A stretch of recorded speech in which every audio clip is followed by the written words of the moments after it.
J'ai péché tant de fois, tu m'as pardonné. Tant de fois, je suis tombé. Tant de fois, tu m'as relevé.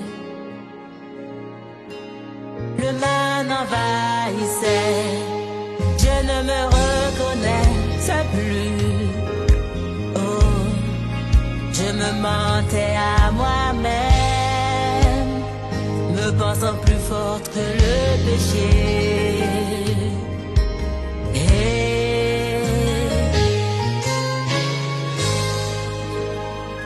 Pardon, pardon. Dieu nous fait grâce d'être devant vous encore ce matin. C'est une grâce. Je bénis Dieu également pour les différents témoignages. Dieu s'est manifesté dans la jeunesse éternelle à travers les diplômes. Et là où il y a eu des échecs à l'extérieur, là où il y a eu malheureusement peut-être des pleurs de l'autre côté de ce monde, mais Dieu a permis à ce qu'il y ait la joie ce matin. Voilà pourquoi nous disons tous merci à l'Éternel et nous rendons gloire pour ça. Aujourd'hui, c'est une grâce de pouvoir être devant de vous et nous allons passer au temps de la parole. Avant de commencer, j'aimerais juste raconter une petite chose que j'ai vue pour introduire ce temps de prédication. Une émission de télévision un jour décide d'évaluer ou de juger la communication dans les couples. Pour ce faire, ils vont inviter 3 couples à pouvoir passer différentes épreuves pendant un mois dans un lieu précis. Et ils vont être, pendant ces mois-là, être filmés et passés en direct à la télévision. Et pendant ces différentes épreuves, il y a tout type d'épreuves. Des épreuves physiques, des épreuves de coordination, des épreuves de coordination, tout type d'épreuves. Et pendant ces épreuves-là, nous voyons qu'il y a 3 couples.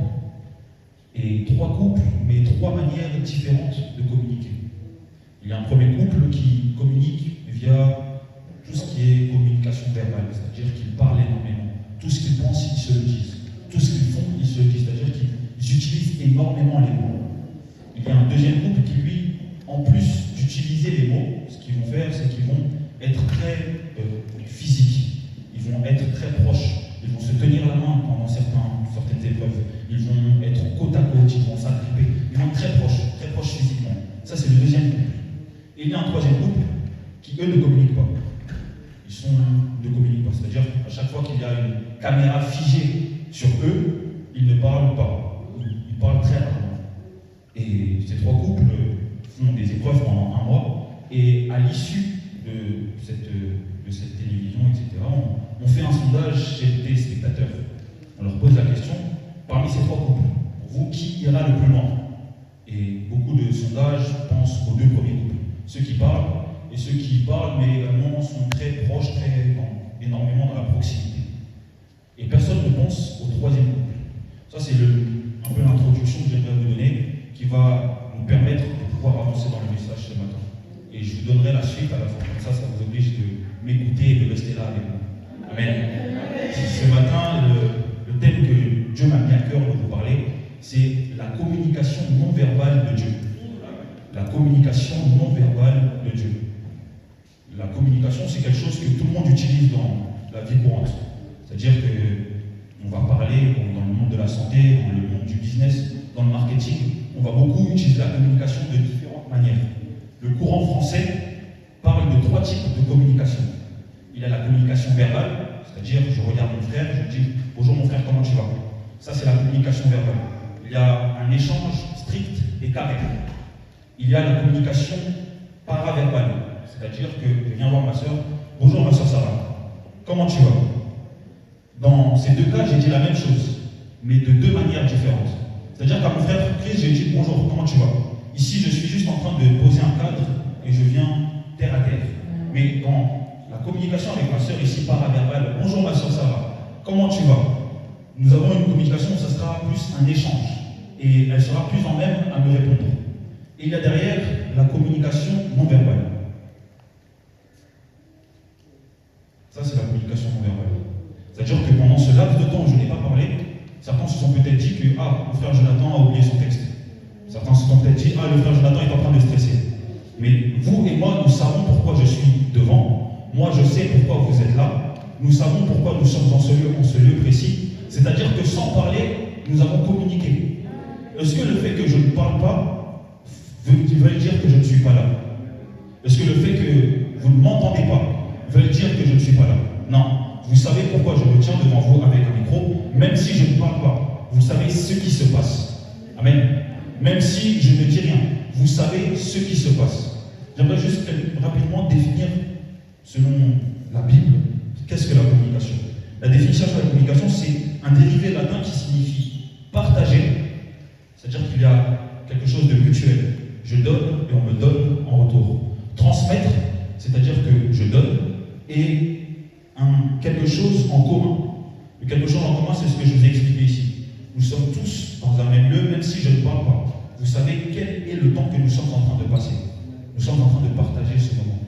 Mon frère, ma soeur, il y a une chose à comprendre, c'est que même si Dieu ne parle pas, même si l'Éternel, tu ne l'entends peut-être pas audiblement, tu ne le vois peut-être pas selon ce que tu veux, il est là et il est présent. Et aujourd'hui, j'aimerais me focaliser sur la communication non verbale de Dieu. De quelle manière Dieu parle-t-il sans parler? De quelle manière Dieu nous transmet des messages sans forcément passer peut-être par des songes, par des visions, par des prophéties et toute autre chose. Amen. Je vais demander à mon frère Marcel s'il peut m'accompagner dans la lecture. Luc chapitre 15, du verset 11 à 24. J'ai lu au nom du Seigneur. Il dit encore, un homme avait 2 fils. Le plus jeune dit à son père, mon père, donne-moi la part de bien qui doit me revenir. Et le père leur partagea son bien. Peu de jours après, le plus jeune fils, ayant tout ramassé, partit pour un pays éloigné, où il dissipa son bien en vivant dans la débauche. Lorsqu'il eut tout dépensé, une grande famille survint dans ce pays. Et il commença à se trouver dans le besoin. Verset 15, il alla se mettre au service d'un des habitants du pays, qu'il envoya dans ses champs garder les pourceaux. Il aurait bien voulu se rassasier des carouches que mangeaient les pourceaux, mais personne ne lui en donnait. Étant rentré en lui-même, il se dit, combien de mercenaires chez mon père ont du pain en abondance, et moi, ici, je meurs de faim.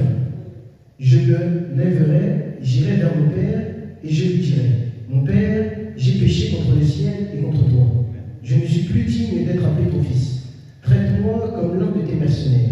Et il se leva et alla vers son père. Comme il était encore loin, son père le vit et fut ému de compassion. Il courut se jeter à son cou et le baisa. Le fils lui dit, mon père, j'ai péché contre le ciel et contre toi. Je ne suis plus digne d'être appelé ton fils.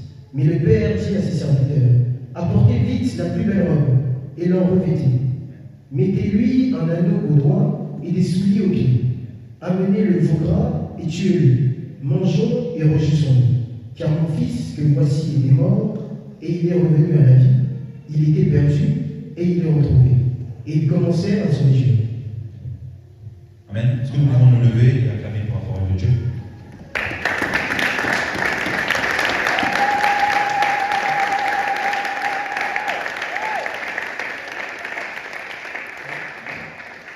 Alléluia.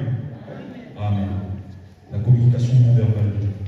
Premier principe que j'aimerais introduire pour ce thème, c'est qu'on comprendra la communication non verbale de Dieu que si une chose, on reste dans le cadre que Dieu nous a imposé, que si on reste dans le périmètre que Dieu a imposé. J'aimerais commencer dès la Genèse. La Bible nous parle de Adam et Ève, les premiers hommes que Dieu a créés. Il les avait placés dans le jardin. Le jardin était comme le frère Christopher Dermalémé nous avait expliqué un jour, était un cadre que Dieu avait imposé. Il avait mis une limite. Il leur avait donné plusieurs bénédictions, plusieurs possibilités, mais il leur a dit une chose, ce fruit-là, cet arbre-là, vous n'y toucherez point. Amen. Ça, c'est le cadre que Dieu a donné. Dans ce cadre-là, la Bible déclare dans certaines versions, dans la Bible français courant, que Dieu se promenait dans le jardin. C'est-à-dire quoi? C'est-à-dire que là où Adam et Ève étaient, Dieu était. C'est-à-dire qu'ils étaient dans un même lieu, un même endroit, même s'ils n'échangeaient pas continuellement, même s'ils ne parlaient pas verbalement, ils savaient qu'ils étaient au même endroit. Donc, il avait une communication qui était déjà de base imprégnée. Amen. La première chose à comprendre, c'est que la communication avec Dieu, ce n'est pas Dieu qui l'a interrompu dès le commencement. C'est l'homme qui l'a interrompu. Il l'a interrompu en quittant le cadre que Dieu avait imposé. Il a imposé un cadre dans le jardin. L'homme a décidé d'être désobéissant et il a quitté ce cadre. Voilà pourquoi la communication, au commencement, a été brisée. Voilà pourquoi Dieu, qui est un Père très attaché à nous, malgré qu'on avait décidé de nous-mêmes de s'écarter de lui, il continuait quand même à venir voir son peuple de temps en temps. Il s'est manifesté par les prophètes, par les sacrificateurs, par moments. Il venait par moments donner des messages, il venait voir si tout va bien, il venait voir si tout se passe bien, et c'était vraiment une communication coupée de temps en temps, parce que l'homme avait décidé de quitter le périmètre de Dieu. Ici, nous avons l'histoire de l'enfant prodigue. L'enfant prodigue était également dans le périmètre de son père. Il était dans la maison. Amen. Lorsque nous sommes à la maison avec nos parents, nous sommes dans le périmètre de nos parents. Il y a des règles à respecter et un cadre à respecter. Amen. La Bible nous démontre que lorsqu'il a eu son gain, lorsqu'il a eu ce que son père lui a donné de la même manière que l'Éternel, au commencement, avait donné à Adam et Ève plusieurs gains, il a décidé de partir et de prendre la fuite vers d'autres horizons. Amen. Et lorsqu'il a pris la fuite vers d'autres horizons, à ce moment-là, il décide de sortir du cadre de Dieu. J'aimerais juste vous montrer une petite similitude entre ce qui s'est passé dans le jardin et ce qui se passe dans l'histoire de l'enfant prodigue. L'enfant prodigue sort du cadre de son père, mais il y a une chose qui se passe avec l'enfant prodigue. C'est que lui, il a conscience de son départ et il revient à la maison. Et son père l'attend à la porte. C'est ce que Jésus-Christ vient de nous expliquer lorsqu'il arrive. Il nous explique une chose à la fin samaritaine. Il dit, on vous a appris qu'il faudra adorer dans des montagnes, adorer dans des temples, adorer de telle ou telle manière, mais l'heure est venue, et elle est déjà venue, où les vrais adorateurs adoreront le Père en esprit et en vérité. Il y avait un contexte de communication dans les temps anciens. On ne pouvait pas prier à la maison comme on prie.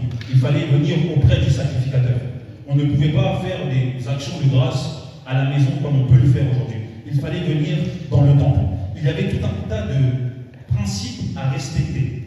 Il y avait tout un tas de cadres à respecter. Les femmes, dans leur cycle menstruel, ne pouvaient pas s'approcher du peuple. Les hommes lépreux ne pouvaient pas s'approcher du peuple. Il avait tout un cycle à respecter.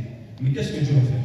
Par sa grâce et sa miséricorde, il va vouloir réinstaurer et redonner une possibilité aux hommes de pouvoir recommuniquer avec lui. Il va dire, l'heure est venue, elle est déjà venue, les vrais adorateurs adorons le Père en esprit et en vérité. C'est-à-dire que maintenant le cadre n'est plus par rapport au temple, ni par rapport à la montagne, mais le cadre est à l'intérieur de nous. Le jardin, ce n'est plus là où ça se passait en Afrique ou autre. Le jardin maintenant, c'est dans nos cœurs. Le jardin maintenant, c'est à l'intérieur de nous. Voilà pourquoi le cadre, mon frère, ma soeur, ce matin, c'est nos cœurs.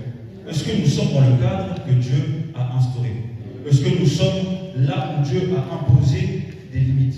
L'Esprit de Dieu est en nous, par sa grâce, la présence de Dieu est en nous, mais est-ce que nous vivons avec lui mutuellement à l'intérieur, à la maison? Je vais beaucoup donner d'exemples par rapport à la maison et à nos parents. Lorsque tu es à la maison, avec ton père et ta mère, s'il est au salon, toi tu sais qu'il est au salon, tu ne l'entends peut-être pas, tu ne le vois peut-être pas, mais tu sais qu'il est à la maison. Tu ne vas pas t'inquiéter, parce que tu sais qu'il y est. Même si vous ne communiquez pas, tu dors, tu te réveilles, il est au salon. Tu sais dans ta tête qu'il est au salon. De la même manière, si nous savons que Dieu est là, nous n'avons pas besoin de à chaque fois demander est-ce que Dieu tu es là? Est-ce que Dieu tu es là? Est-ce que Dieu tu es là? C'est cette communication non verbale que j'aimerais vous dire. Si vous êtes dans le cadre que Dieu a instauré, si tu es à la maison dans le jardin, Dieu est présent. La Bible est claire que l'Éternel se promenait dans le jardin. C'est-à-dire que peu importe où ils étaient, le jardin était grand, peu importe où ils étaient, mais l'Éternel était là. Il n'a pas besoin de venir te caresser dans le sens de quoi? Oui, je suis là. Il est là. Mais est-ce que tu es dans le cadre que Dieu a imposé? Amen. J'aimerais prendre un verset. Chapitre 14, verset 21. Je lis au nom du Seigneur. Celui qui a mes commandements et qui les garde, c'est celui qui m'aime. Et celui qui m'aime sera aimé de mon Père. Je l'aimerai et je me ferai connaître à lui. Jude, non pas l'Iscariote, lui dit, Seigneur, d'où vient que tu te ferais connaître à nous, et non au monde? Jésus lui répondit, si quelqu'un m'aime, il gardera ma parole, et mon Père l'aimera. Nous viendrons à lui, et nous ferons notre demeure chez lui. Celui qui ne m'aime pas ne garde point mes paroles, et la parole que vous entendez n'est pas de moi, mais du Père qui m'a envoyé. Je vous ai dit ces choses pendant que je demeure avec vous. Mais le Consolateur, l'Esprit Saint, que le Père enverra en mon nom, vous enseignera toutes choses et vous rappellera tout ce que je vous ai dit. Amen. La Bible déclare dans le verset 18, « Je ne vous laisserai pas orphelin et je viendrai à vous. » Amen. Je ne vous laisserai pas orphelin et je viendrai à vous. La définition de l'orphelin, c'est celui qui a perdu son père et sa mère. Et Dieu se présente à nous comme Père. J'aimerais rappeler que lorsqu'il se présente à nous comme Père, ce n'est pas Père avec un P majuscule comme nous voyons. C'est Père avec un P majuscule. C'est-à-dire qu'il a en lui la capacité de la mère, c'est-à-dire de donner vie. Dans ce monde, il n'y a que les femmes qui peuvent donner vie. Dans le Père, avec P majuscule, il y a la possibilité de donner vie et il y a la capacité du genre masculin à conduire et à être protecteur. Donc il est Père avec un P majuscule. Il nous dit, je ne vous laisserai pas orphelin. C'est-à-dire que moi, qui suis votre Père, je ne vous abandonnerai pas. Je viendrai à vous et il y aura une cohabitation mutuelle. Mon frère, ma soeur, j'aimerais enlever ce complexe interne peut-être d'une personne qui se dit, je n'ai pas de vision, je n'ai pas de prophétie ou autre. À partir du moment où tu cohabites avec le Père à l'intérieur de toi, il y a un échange continuel, même si on ne parle pas, même si on est à deux endroits différents, il y a une cohabitation continue. Alors tu n'as pas à t'inquiéter. Amen. Je vais vous donner un deuxième principe. Le deuxième principe que j'ai écrit, c'est la maturité. Pour introduire cette communication non verbale, j'aimerais parler de la maturité et même la définir. La Bible parle, la définition, c'est compréhension grandissante et de plus en plus profonde de la vérité que nous possédons d'ores et déjà dans l'Évangile, la vérité en Jésus. C'est-à-dire que pour comprendre la communication non verbale avec le Père, il faut d'abord s'assurer de ce que je sais. Je vais continuer avec les exemples de nos parents. Tu sais ce que ta mère aime ou n'aime pas. Tu sais ce que ton père n'aime ou n'aime pas. Par exemple, si tu rentres du travail, que tu vois ton père sur le fauteuil, tu vois la posture dans laquelle il est, tu vois le visage qu'il a, sans même que vous puissiez communiquer, tu sais que là, il rentre du travail et qu'il est fatigué. Vous n'avez pas parlé. Vous ne vous êtes peut-être pas mis d'accord sur certains points, mais vous savez l'un et l'autre, toi tu sais que ton père rentre du travail et qu'il est fatigué. Amen. C'est-à-dire que sans forcément être dans la verbalisation de certains termes, parce que tu sais comment il est, tu peux comprendre certains principes. Amen. Je vais vous donner une petite histoire qui s'est passée quand j'étais jeune. J'avais peut-être 16-17 ans. Mes amis viennent me voir et me demandent de sortir tard le soir. Je sais que c'est quelque chose que mes parents n'appréciaient pas. Pour faire la pression à mes parents, qu'est-ce que je fais? Je prends mes amis, je dis, bon, allons voir ma mère. Et on va lui demander. Parce que devant mes amis, ma mère ne me dira jamais non. Je vais vers ma mère, je dis, maman, est-ce que je peux sortir, aller à tel endroit tard le soir? Je sais que je ne peux pas. Ma mère va faire une chose. Elle va me dire, oui, tu peux y aller devant mes amis. Mais dans ce oui-là, je savais que c'était non. Amen. Dans ce oui, tu peux y aller. Mes amis m'ont dit, mais elle t'a dit oui, devant nous.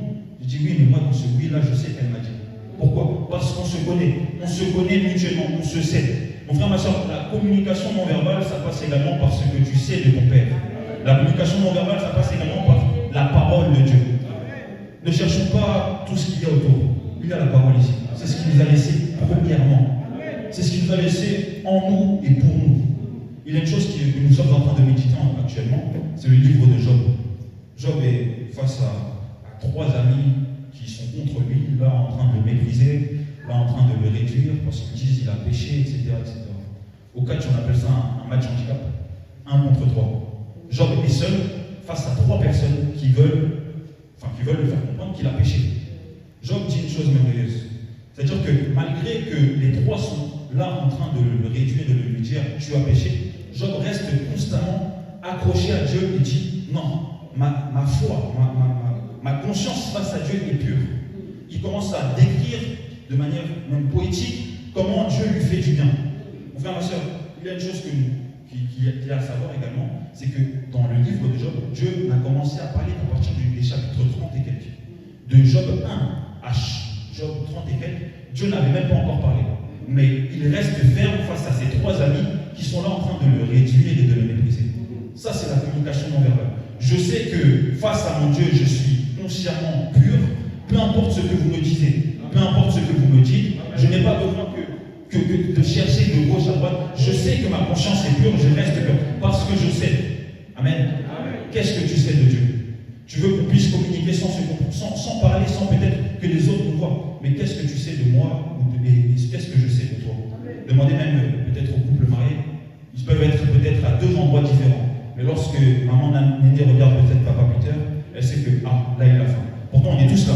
Mais elle sait que là, il a faim. Je sais que là, si je regarde ma soeur, elle est comme ça, je sais qu'elle est énervée contre moi. Pourtant, on n'a pas communiqué. On est dans une même pièce, tous ensemble. Peut-être on est 40, mais on se sait.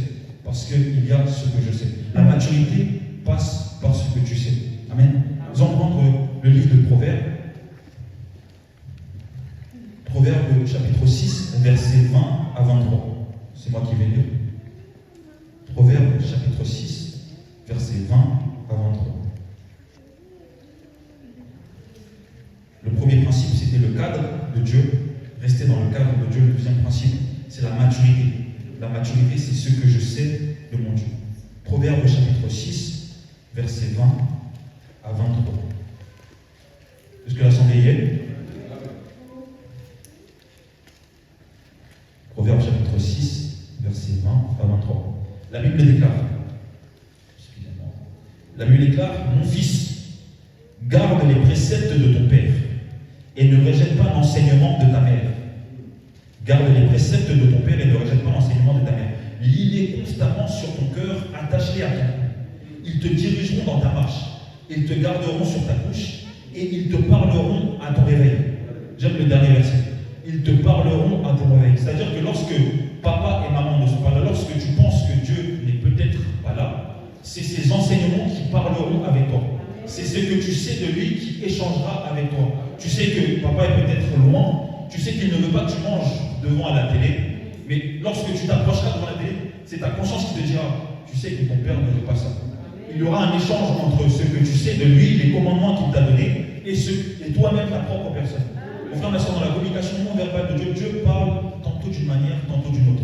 Il n'est pas obligé de dire les choses verbalement dans nos oreilles pour que nous puissions le comprendre. Restons attachés à ce que nous savons. Les choses viendront après. La seule chose qui reste éternellement présente, c'est la Bible. C'est la parole de Dieu. La Bible déclare que tout passera, mais la parole de Dieu ne passera pas. Amen. Vous savez que les songes et les consorts peuvent être influencés par les sentiments. Mais la parole de Dieu ne sera jamais influencée par ce que tu penses et ce que tu dis. Elle est droite et elle tranche directement. Restons attachés à ce que nous savons. Amen. Je vais prendre le troisième principe.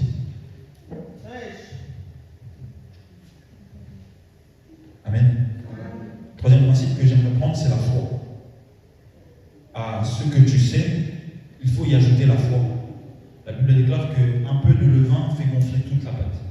C'est-à-dire que tu sais toutes ces choses. Tu sais ce qui se passe. Tu sais les commandements. Mais mettons-y la foi.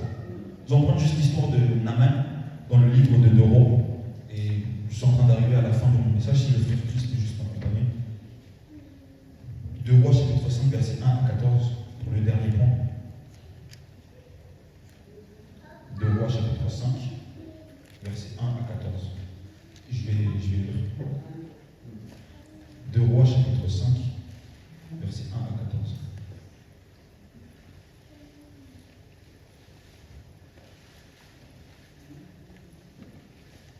Est-ce que l'assemblée y est? La Bible nous parle de Naaman, chef de l'armée. La Bible déclare, Naaman, chef de l'armée du roi de Syrie, jouissait de la faveur de son maître et d'une grande considération, car c'était par lui que l'Éternel avait délivré les Syriens. Mais cet homme fort et vaillant était lépreux. Or les Syriens étaient sortis par troupes et ils avaient emmené captive une petite fille du pays d'Israël qui était au service de la femme de Naaman.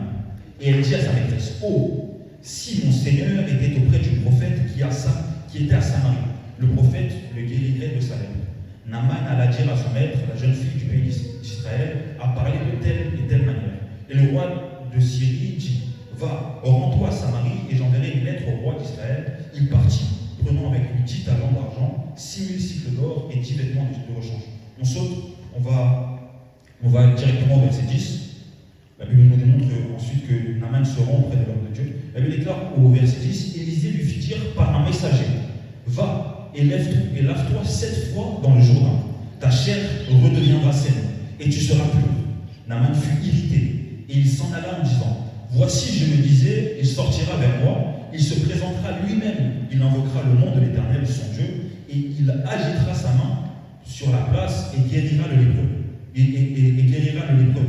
Les fleuves de Damas, l'Abana et le Parpar ne valent-ils pas mieux que toutes les eaux d'Israël? Ne pourrais-je pas aller y laver et devenir pur? Et il retournait et partait avec fureur. Je vais essayer de un peu expliquer de manière pour que nous puissions tous comprendre. Le ministère des armées de la France, peut-être le ministère des armées de la France, est atteint de lèpre. On lui dit, va à Melun dans l'Assemblée Famille Éternelle, il y a un prophète, le prophète Georgie, qui va le guérir. La Bible déclare qu'il vient avec tout son art, tous ses soldats, il bloque la route. C'est ce que j'ai vu au Congo. Quand il y a un ministre ou quelque chose qui passe, il bloque la route au sens contraire, il passe gauche, droite. J'étais vraiment impressionné. Il bloque la route, il vient jusqu'à ici. Il frappe à la porte. On lui dit, c'est le ministre des armées qui a atteint du lèpre et il vient voir le prophète Georgie pour qu'il soit guéri. On envoie notre sœur Emmanuel lui dire, va te jeter à la Seine 7 fois. Et après tu reviens, tu seras guéri. Le ministre, mais comment ça? Comment se fait-il que moi qui suis ministre, je viens avec tous mes soldats, je suis malade, j'ai une grande réputation, la Bible déclare il sortait d'une victoire, j'ai une grande réputation. Mais on m'envoie une petite fille pour me dire d'aller me jeter dans la Seine 7 fois. Amen. Mais il y a une chose à comprendre ici, c'est qu'une fois que la parole de Dieu est déclarée, peu importe qui tu es, peu importe qui te la transmet, une fois que la parole de Dieu est dite, elle fera son effet. Voilà pourquoi j'ai dit, mettez-y la foi. Même si Dieu ne vient pas te parler en personne, si la personne vient de la parole de Dieu, mets-y la foi. C'est ça également la communication non verbale. Mon père peut envoyer ma soeur pour me dire, mais je sais que c'est mon père qui me l'a dit. Même si je n'ai pas entendu de vive voix mon père le dire, parce que j'y mets la foi, ça prendra foi. Amen. Mettons-y la foi. La Bible parle en nombre, et Dieu est en train de réprimander Mariam et Aaron. Il leur dit une chose, il leur dit, moi je vous parle à vous par des songes, par des visions, par peut-être des prophéties. Mais à Moïse, lui qui est mon serviteur, je lui parle face à face. La Bible continue en disant, je lui montre des représentations. Qu'est-ce qu'il est en train de dire? Il est en train de dire que vous et moi, on communique par des manières très cadrées, très protocolaires. C'est-à-dire songes, visions, prophéties. Mais avec Moïse, je peux manier de manière différente, il comprendra que c'est moi. Je peux parler ou ne pas parler, il comprendra que c'est moi. Je peux mettre une représentation ou pas, il comprendra que c'est moi. Peu importe le biais par lequel je passe, il comprend que c'est moi. Frère, ma soeur, la communication non verbale avec Dieu, elle est accessible à tout le monde. Elle est accessible à tout le monde. Il suffit d'être dans le cadre de Dieu, il suffit d'être mature, de savoir ce qu'il y a et de mettre la foi dans ce que tu reçois. Amen. Est-ce que nous pouvons acclamer Dieu pour